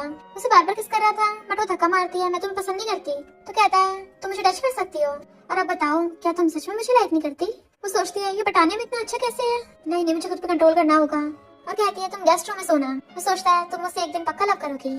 इधर सूचन आकर ये फैमिली वालों को बताता है कि वो फैमिली की ओल्ड लेडी को कोई बीमारी है जिसकी वजह से उनसे कंफ्यूजन हो जाती है और वो गलती से किंग को अपनी ग्रैंड डॉटर इन लॉ समझ रही है। वो लोग कहते हैं मुझे तो पहले से पता था वो प्रीटी बॉय कभी भी मिस्टर बो नहीं हो सकता। ध्यान के अच्छा वो मिस्टर बो नहीं है, वरना तो मैं बर्दाश्त नहीं कर पाती कि उस शहर के बिलियनियर इंसान से प्रेग्नेंट है। देन वो ये कंपनी के एक डायरेक्टर को अपनी तरफ कर लेते हैं और कहते हैं तुम्हें बस हमारा साथ देना है, उस किंग को सीईओ नहीं बनने देना और हम तुम्हें बदले में ये ग्रुप के 2% शेयर्स देंगे। और वो भी लालच में आकर मान जाता है। तो वो उससे मिस्टर बो के बारे में पूछना चाहते हैं तो कहता है मैं तुम लोगों को उनसे जरूर मिलवाऊंगा। इधर मिस्टर बो खाना बना रहा होता है हर बार की तरह बिना शर्ट के एप्रन में। उसके लिए न्यूट्रिशन ब्रेकफास्ट बना के लेके आता है। वो खाने लग जाती तो पूछता है तुम्हारी आज शेयर होल्डर मीटिंग है तो मुझे भी अपने साथ ले चलना। वो पूछती क्यों, तुम क्या करोगे? तो कहता है मैं तुम्हारे असिस्टेंट बन के जाऊंगा ना, ऐसे में पैसे भी कमा पाऊंगा और तुम्हारा ध्यान भी रख लूंगा। वो कहते ठीक है चलना। फिर वो सोचता है तुम्हारा जो कुछ भी है मैं तुम्हें वापस दिलवा कर रहूंगा और उन नमूनों को सबक सिखा के रहूंगा। देन वो किंग के साथ कंपनी में आता है पर कंपनी में कुछ गर्ल्स मिस्टर बो को देख लेती हैं तो खुश होने लगी थी, वाओ कितना हैंडसम है ये। मिस्टर बो बाहर खड़ा होता है और किंग सीधा शेयर होल्डर्स की मीटिंग में जाती है और डैड को उठाकर खुद सीईओ की पोजीशन में बैठ जाती है और बताती है कि जैसे मेरी मॉम की विल में लिखा था मैं प्रेग्नेंट हो गई तो अब कंपनी मेरी हुई। डैड कहते हैं अगर तुम प्रेग्नेंट हो गई तो तुम सबसे बड़ी शेयर होल्डर बन जाओगी, बट स्टिल तुम्हें याद तो रखना ही होगा कि बाकी शेयर होल्डर्स तुम्हें तब भी सीईओ बनने से रोक सकते हैं। वो कहती हर तरफ से कंपनी मेरी है, तो तुम होते कौन हो बोलने वाले, और कौन सा डायरेक्टर मुझे मना करेगा। तो वाला डायरेक्टर कहता है तुम तो प्रेग्नेंट हो ना, और वो भी बिना शादी के, अनमैरिड प्रेगनेंसी, वो भी किसी जंगली बच्चे से। हमें अपनी कंपनी का नाम खराब थोड़ी ना करना है, और हमने तो सुना है वो लड़का प्रेटी बॉय है। किंग कहती है तुम्हें मेरे होने से बदनामी हो रही है, और इसका क्या, पहले से ऑलरेडी वाइफ है और बेटी भी है, तभी इसके पास मिस्ट्रेस है और इसकी एक इलिजिटिमेट बेटी भी है। तभी मिस्टर बो आकर कहता है किसने कहा कि मैं प्रेटी बॉय हूँ, मैं कोई प्रेटी बॉय नहीं हूँ। वो डॉक्टर हैरान था, मिस्टर बो यहाँ भी कर रहे हैं। त्यान कहती है ये प्रेटी बॉय है और इसका नाम एजे है, मेरी सिस्टर इसको क्लब में से उठा के लेके आई है, ये बस एक मामूली सा मेल मॉडल है। पर डॉक्टर सोच रहा था ये मिस्टर बो है, इसका मतलब मिस्टर बो किंग से बहुत ज्यादा प्यार करते हैं, तभी तो ये प्रेग्नेंट है और उसके फटने लग जाती है, क्योंकि उसने भी उन लोगों का साथ दिया था। अब उसकी कैसे बैंड बजेगी, उसकी ये सोच सोच की हालत खराब हो रही थी। मिस्टर बो कहता है मैं कोई मेल मॉडल नहीं हूँ। तो डैड कहते तुम समझते क्या खुद को। तो वो डायरेक्टर से पूछता है तुम्हें बताओ कि मैं कौन हूँ। तो डायरेक्टर त्यान पे चिल्ला के पड़ता है। त्यान कहती है तुम अचानक से इस मेल मॉडल का साथ क्यों दे रहे हो। वो कहता है तुम्हें पता भी है कौन है, और बताने वाला था, पर तभी किंग उठ के कहती है ये मेरा असिस्टेंट है, कोई मेल मॉडल नहीं है और ना ही कोई प्रिटी बॉय। मिस्टर बो कहता है और ना ही हमारा बच्चा कोई लेजिटिमेट है। डैड कहते हैं पर तुम्हारी कौन सी शादी हुई है। तो किंग का हाथ पकड़ कहता है हमने ऑलरेडी मैरिज सर्टिफिकेट ले रखा है। सब लोग हैरान थे। त्यान पूछती है तुम्हारी शादी हो गई, अच्छा झूठ बोल रहे हो। वो लोग कहते हैं अगर सच है तो मैरिज सर्टिफिकेट दिखाओ। तो कहता कोई साथ में मैरिज सर्टिफिकेट लेके थोड़ी ना चलता है, मैरिज सर्टिफिकेट घर पे रखा है। तो वो लोग कहते हैं ठीक है फिर लाके दिखाओ हमें, हम वेट कर रहे हैं। मिस्टर बो कहता है ठीक है, और किंग को लेके चलने लगा था। वो कहता तुमने सबको ये क्यों कहा कि मैरिड है। तो कहता है चलो शादी कर लेते हैं ना। वो एकदम हैरान थी। तो कहता है तुम क्या चाहती हो, सब हमारे बेबीज को लेजिटिमेट बोले, तुम्हें अपनी मम्मी की कंपनी वापस चाहिए ना, तो यही रास्ता है, तो क्यों ना हम फेक मैरिज कर लेते हैं। तभी सेक्रेटरी उसको बुला लेती है, तो उसके पास चली जाती है। सूचन वहाँ पर आता है तुम यहाँ क्या कर रहे हो प्रिटी बॉय।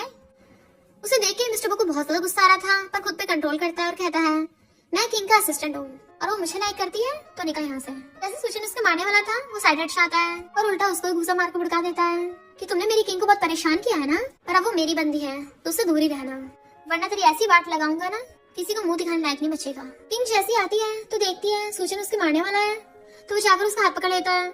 वाइफ देखो ना ये अंकल मुझे मारने वाला था। तो वो जाकर कहती है सूचन तुम पगला गए हो क्या, तुम्हारी हिम्मत कैसे हुई मेरे एजी को मारने की। वो कहता मेरा फेस तो देखो किसने किसको मारा, दिख नहीं रहा तुमको। तो कहता है ये ना तुम्हारे बारे में बहुत उल्टा सीधा बोल रहा था, इसलिए मैंने इस अंकल को गुस्सा मारा। ये बोल रहा था कि ये तुम्हें तुम्हारी मॉम की कंपनी वापस नहीं लेने देगा।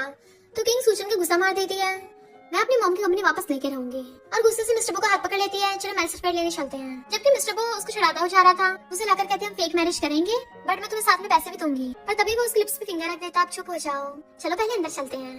और वो सिविल ब्यूरो में आते हैं, वहाँ पर लोग लाइन लगा खड़े थे। तो कहती है लगता है बहुत भीड़ है, कल आना पड़ेगा। तो वो अपने फोन में मैसेज करने लग जाता है। वहाँ पे जो लोग लगे हुए थे लाइन में वो कहते हैं वहाँ देखो पैसे बट रहे हैं, और जल्दी से वहाँ भाग जाते हैं। तो वो लोग भी देखने के लिए आते हैं कि आखिर क्या हो रहा है। तभी पता चलता है कि फैंग सबको इन्वेलप बांट रहा है। वो रीजन पूछती है तो कहता है मेरी बिग बो की शादी हो गई है ना आज, इसलिए खुशी में सबको पैसे बांट रहे हैं। वो पूछते हैं मिस्टर बो की शादी हो गई। तो कहता हाँ उनकी वाइट मूनलाइट से, वो उनको कई सालों से लव करते हैं, फाइनली उनकी शादी हो ही गई है। वो सोचती है सोचा नहीं था मिस्टर बो ऐसे इंसान होंगे, अच्छी बात है, उनकी वाइफ भी बहुत लकी होगी। मिस्टर बो कहते चलो सर्टिफिकेट लेने चलते हैं। तो वो बाइक करके उसके साथ अंदर चली जाती है। फिर वो उसके साथ मैरिज सर्टिफिकेट लेके आती है और सोचती है मैंने कभी शादी का सोचा नहीं था, पर इसके आने से अचानक से मैंने शादी कर ली। बट वो मैरिज सर्टिफिकेट की फोटो खींच लेता है कि मैं अपनी ग्रैंडमा को सेंड कर रहा हूँ। ग्रैंडमा तो मैरिज सर्टिफिकेट देख के बड़ा खुश होती है कि फाइनली इस नलायक को इतनी अच्छी वाइफ मिल गई है, और मेट्स को बुलाकर कहती है मैं अपनी ग्रैंड डॉटर इन लॉ के लिए बड़ी पार्टी रखूंगी। ग्रैंडमा की खुशी का तो कोई ठिकाना नहीं रहा था।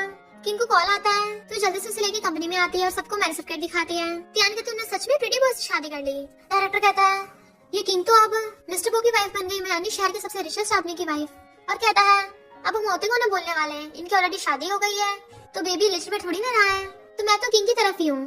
और सोचता है भला मैं इन बेवकूफों के लिए मिस्टर बो से थोड़ी ना पंगा लूंगा। तो सब लोग भी किंग को वोट करने लग जाते हैं, और फिर क्या ये कंपनी किंग की हो जाती है। सबसे पहले तो वो दो अनाउंसमेंट करती है, वो डैड और त्यान दोनों को फायर कर देती है कि मेरी मॉम की कंपनी से निकल जाओ। वो लोग मना कर रहे थे तो बॉडीगार्ड्स को बुलाकर उनको बाहर फेंकवा देती है। सूचन वहाँ पर आता है बताता है कि गुड न्यूज है, प्रेसिडेंट बो की शादी हो गई और प्रेसिडेंट की वाइफ के लिए वो फैमिली को ऑलरेडी एक पार्टी रखवा रही है, मुझे भी इनविटेशन मिला है तो हम सब साथ में चलेंगे। तो वो लोग खुश हो रहे थे कि अगर एक बार रिचेस्ट फैमिली हमारा साथ देगी तो फिर किंग भी हमारा कुछ नहीं बिगाड़ पाएगी। फिर सूचन ध्यान को एक नेकलेस देता है कि ये तुम प्रेसिडेंट की वाइफ को दे देना, उनको पक्का पसंद आएगा। डायरेक्टर प्रेसिडेंट बो को देख के कुछ बोलने वाला था बट वो इशारा करता तो वो चुप हो जाता है, और फिर वो लोग वहाँ से चले जाते हैं। किंग कहती है फाइनली मेरा मिशन कंप्लीट हुआ। तो वो उसके शोल्डर पे मसाज करने लगा था, मेरी वाइफ तो बहुत औसम है। इतने में सेक्रेटरी बताती है कि सुना है प्रेसिडेंट बो की शादी हो गई और उन्होंने एक बहुत बड़ी पार्टी रखवाई है, और उसको इनविटेशन कार्ड देती है। वो कहती है शादी का तो मैंने भी सुना है। सेक्रेटरी कहती है और ये भी कि प्रेसिडेंट बो ने अपने फर्स्ट लव से शादी की है, जिससे वो कई सालों से लव करते आ रहे हैं। मिस्टर बो कहते तुम्हें इनविटेशन कार्ड मिला है, तुम चलोगी ना पार्टी में? वो कहती है उन्होंने मेरी कितनी बार हेल्प की है, मुझे उनका थैंक यू भी तो करना है, और वैसे भी मैं भी उसे देखना चाहती हूँ। और हाँ कर देती चलने के लिए। तो वो सोचता है कल मैं तुम्हें अपनी आइडेंटिटी रिवील करूंगा। फिर नेक्स्ट दिन में वो उसके आइस कवर करके अंदर लेके आ रहा था और उसे सरप्राइज देता है। वो जैसे देखती वहाँ पे पूरी डेकोरेशन हो रखी थी तो उसे इम्प्रेस हो जाती है। वो कहता है हमने शादी की है ना आज, तो हैप्पी वेडिंग वाइफ। वो कहते तुम्हें मेरे लिए इतना कुछ प्रिपेयर करने की जरूरत नहीं थी, हमारे तो वैसे भी फेक मैरिज है ना। तो वो उसे हक्का लेता है तुम थक गई होगी, पहले शावर लेके आओ। वो जैसे शावर लेके आती है, मिस्टर किंग तो पहले से रेडी था और उसे बेड पे गिरा लेता है और किस करने लगा था। वो सोचती है ये पटाने में कोई कसर नहीं छोड़ता, पर मैं भी रुक नहीं पाती और उसे किस करने लग जाती है। मॉर्निंग में उठती है तो सोचती है मैंने उसके साथ दोबारा से नाइट स्पेंड कर ली। अरे नहीं, मैंने तो उसके साथ फेक मैरिज की थी ना, और वेडिंग नाइट तो मैंने रियल वाले बना ली। पता नहीं मैं क्यों कंट्रोल नहीं कर पाती। फिर जैसे उठ के आती है वो हर बार की तरह बिना शर्ट के एप्रन में ब्रेकफास्ट बना रहा था। तो सोचती है लड़के कुकिंग करते हुए कितने हॉट एंड हैंडसम लगते हैं, इसकी तो फिगर भी इतनी अच्छी है, मन करता भी खा जाऊं। वैसे इससे शादी करना इतना भी बुरा नहीं है। वो कहता तुम उठ गई, चलो ब्रेकफास्ट कर लो। वो बताती है कि मैं पार्टी में जा रही हूँ तो तुम कंपनी में अकेले चले जाना। उसे छोड़ने के लिए बाहर आता है तो वो कार में बैठ के बाय करके चली जाती है और देन उसके साथ ही वहाँ पर बॉडीगार्ड्स कार लेके आ जाते हैं। फैन कहता है ब्रो तुमने क्या हुलिया बना रखा है, बट वो तो उसकी बातों में ध्यान ही नहीं दे रहा था और सोचता है किंग मैं आ रहा हूँ, फाइनली मैं सबको ऑफिशियली अनाउंस करूंगा। इधर सब लोग पार्टी में आए होते हैं कि हम रिचेस्ट मैन की वाइफ की पार्टी में आए हैं, ये कितनी ज्यादा लग्जरियस है। और वहाँ पे गिफ्ट रखे देखते हैं तो हैरान थे, ये तो सारे लिमिटेड एडिशन के हैं, ज्वेलरी भी, बैग भी, और ये सब वो फैमिली की ग्रैंड डॉटर इन लॉ के लिए है। वो लेडी ने स्पेशली उनके लिए प्रिपेयर करवाए हैं। सच में मिस्टर बो की वाइफ कितनी लकी है। तो ध्यान सोचती है एक बार मैं मिस्टर बो की वाइफ के साथ फ्रेंडशिप कर लूं, फिर मेरा फायदा ही फायदा होगा। जैसे वो किंग को देखती है तो पूछती है तुम यहाँ क्या कर रही हो? किंग कहती क्यों, मैं क्यों नहीं आ सकती? तो कहती है रिचेस्ट मैन की वाइफ तुम्हारे साथ तो कभी फ्रेंडशिप नहीं करने वाली। वो कहती है अच्छा तो क्या तुम्हारे जैसे नमूने के साथ करेगी? तो उसको नेकलेस दिखाती है, मैं प्रेसिडेंट की वाइफ को ये देने वाली हूँ, और तुम क्या उसके लिए आई हो? तो कहती है मैंने स्पेशली उसके लिए परफ्यूम बनाया है। तो वो लोग कहते हैं तुम्हारा बेकार सा परफ्यूम उसको कभी पसंद नहीं आने वाला। और ये फैमिली वाले उसके गिफ्ट की बेइज्जती करने लगे थे। वो कहती है स्पेशल परफ्यूम है, इसमें मेडिसिनल क्वालिटीज हैं। परफ्यूम के साथ साथ ये क्रीम का भी काम करता है जिससे स्किन बहुत अच्छी रहती है। तुम जैसे नमूनों को कहाँ इसकी इंपॉर्टेंस समझ में आएगी? और उनकी इग्नोर कर जाने लगी थी। त्यान उसे थप्पड़ मारने वाली होती है बट वो उसका हाथ पकड़ के मोड़ देती है कि तुम्हारी घटिया ट्रिक्स दोबारा मुझ पे काम नहीं करने वाली, और उसको भड़का देती है। और त्यान हर बार की तरह फिर से इनोसेंट बनने का नाटक करने लग जाती है कि तुम मुझे बुली कैसे कर सकती हो। सब लोग कहते हैं तुम यहाँ पे तमाशा कर रही हो, निकल जाओ यहाँ से। और तभी बॉडीगार्ड्स आके लाइन में लग जाते हैं। तो वो लोग कहते हैं फाइनली हमें प्रेसिडेंट बो को देखने का मौका मिलेगा, तुम यहाँ पार्टी में गड़बड़ कर रही हो, निकल जाओ यहाँ से। बट देन वहाँ पर मिस्टर बो की एंट्री होती है। किंग तो उसे देख के एकदम हैरान थी, ये बाकी सब लोग भी हैरान थे, प्रिटी बॉय यहाँ पे कर रहा है। गर्ल्स कहती है मिस्टर बो कितने हैंडसम है। तो त्यान कहती है ये कोई मिस्टर बो नहीं है, ये बस एक प्रिटी बॉय है। किंग पूछती है तुम यहाँ क्या कर रहे हो? वो बताने लगा था कि मैं ऐसे नहीं हूँ। तभी सूजन बीच में बोल पड़ता है ये तो मेल मॉडल है, और वो लोग उसे बाहर निकलने को बोलने लगे थे। तो वो कहता मैं कोई मेल मॉडल नहीं हूँ, और किंग को बताता है कि मेरा नाम येचे नहीं है। तो त्यान कहती है ये एक मामूली सा असिस्टेंट है और ये विलेजर बॉय है, इसके डैड गैम्बलिंग करते थे और इसे पैसे कमाने के लिए मेल मॉडल बनना पड़ा। किंग कहते तुमने मुझे अपनी फैमिली के बारे में क्यों नहीं बताया? पर तभी वहाँ पर ग्रैंडमा बॉडीगार्ड्स के साथ आ जाती हैं और कहती है किसकी इतनी हिम्मत मेरी ग्रैंड डॉटर लॉ की पार्टी में तमाशा करोगे? तो ये फैमिली वाले और त्यान कहती है तुम लोग गए काम से अब। और त्यान ग्रैंडमा को गिफ्ट दिखाने लग जाती है और कहती है ये सब तमाशा कर रहे थे। ग्रैंडमा कहती है मैंने ये पार्टी अपनी ग्रैंड डॉटर लॉ के लिए रखी है, तुम लोगों के लिए नहीं। फैन कहते बॉडीगार्ड्स पकड़ लो इनको। त्यान खुश हो रही थी, उसे लग रहा था कि इसको पकड़ेंगे, बट बॉडीगार्ड्स आकर उनको पकड़ लेते हैं। ग्रैंडमा कहती है अब तुम कब अपनी आइडेंटिटी रिवील करोगे? तो वो ग्रैंडमा के पास जाकर कहता है मैंने पहले बोला था मैं कोई मेल मॉडल नहीं हूँ और मैं ही मिस्टर बो हूँ। तो सब लोग हैरान थे, उनके तो पैरों तलों से जमीन ही निकल गई थी। फैन कहता है क्योंकि तुम लोग अंधे थे तब भी तुम्हें समझ नहीं आया क्योंकि हैरान तुम मिस्टर बो। तो वो उसको अपना इंट्रोडक्शन करने लग जाता है और ग्रैंडमा उसको साइड हटा देती है और कहती है तुम मेरी ग्रैंड डॉटर इन लॉ हो और मैं तुम्हारी ग्रैंडमा, और इसकी बैली में जो बेबीज है ना वो हमारी बो फैमिली के वारिस हैं। त्यान कहती इम्पॉसिबल, ये सच नहीं हो सकता। ग्रैंडमा कहती है तुम मेरी ग्रैंड डॉटर इन लॉ को नेकलेस देके उसके साथ फ्रेंडशिप करना चाहती थी, ऐसा तो अब तुम्हारे सपने में भी नहीं होने वाला। मिस्टर बो कहता तुम सबने मेरी वाइफ को बुली किया और मेरी बेबीज को हर्ट करने की कोशिश की, मुझे सब कुछ याद है, निकल जाओ यहाँ से वरना ऐसी हालत करूंगा जिंदा नहीं बच पाओगे। वो लोग तो शौक के मारे गिरीश आते हैं तो डैड कहते हैं मैं तुम्हारा डैड हूँ। वो कहती है अच्छा तो अभी याद आया। ग्रैंडमा कहती है तुम लोगों का मेरी ग्रैंड डॉटर इन लॉ से कोई लेना देना नहीं है, और बॉडीगार्ड्स को बोल के सबको बाहर फेंकवा देते हैं और साथ में उन लोगों को भी जो वहाँ पे गेस्ट थे उनको बाहर निकलवा देता है। देन वो सूजन को बताता है कि तुम्हारा कार एक्सीडेंट करवाने वाला कोई और नहीं त्यानी थी और तुम्हें तो उल्टा किंग ने बचाया था। तो सूजन त्यान के थपड़ा मारता है, उसे अपनी गलती का एहसास होता है बट अब क्या फायदा। मिस्टर बो के ऑर्डर पर बॉडीगार्ड्स उन सबको बाहर फेंक देते हैं। सूजन किंग से कहता है कि हम दोबारा स्टार्ट कर सकते हैं, उससे माफी मांग रहा था। मिस्टर बो कहता मेरी वाइफ से दूर रहो, समझ नहीं आता क्या वो मेरी बंदी है। तो बॉडीगार्ड्स उसको पकड़ के ले जाते हैं। मिस्टर बो किंग की तरफ देखने लगा था बट वो वहाँ से जाने लगती है तो वो उसके पीछे भागता है और फिर उसे रोक के कहता है पहले मेरी बात तो सुन लो। वो कहती भला मैं एक बिलियनर प्रेसिडेंट की वाइफ कैसे हो सकती हूँ? तो तुम क्लब में मेल मॉडल बनने का नाटक कर रहे थे। वो कहते नहीं तो कहती मुझे सबसे ज्यादा झूठ से नफरत है। तो अब हमारे बीच में कुछ नहीं रहा। और शादी लगी थी वो उसको रोकता है, क्या तुमने मुझे कभी भी लाइक किया है? थोड़ा बहुत भी वो मना करके चलने लगती है। पर जब उसको वाजे आधी लोग चिल्ला रहे थे किसी का कार एक्सीडेंट हो गया, तो भागकर वापस आती है मिस्टर बो। बट वहाँ पे तो कोई और था। वो पूछता है क्या तुम मुझे ढूंढ रही थी? इसका मतलब तुम्हें मेरी फिक्र है।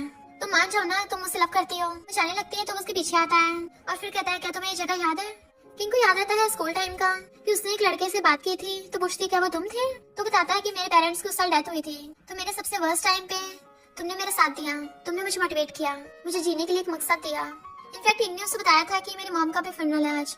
सब बोलते मेरे डैड ने चीट किया, उनकी ऑलरेडी मिस्ट्रेस है, मेरे जितनी बेटी भी है और डैड उस मिस्ट्रेस और इलिजिबल बेटी को घर भी ले आए। पर मैं फिर भी उनको टपकाना नहीं चाहती।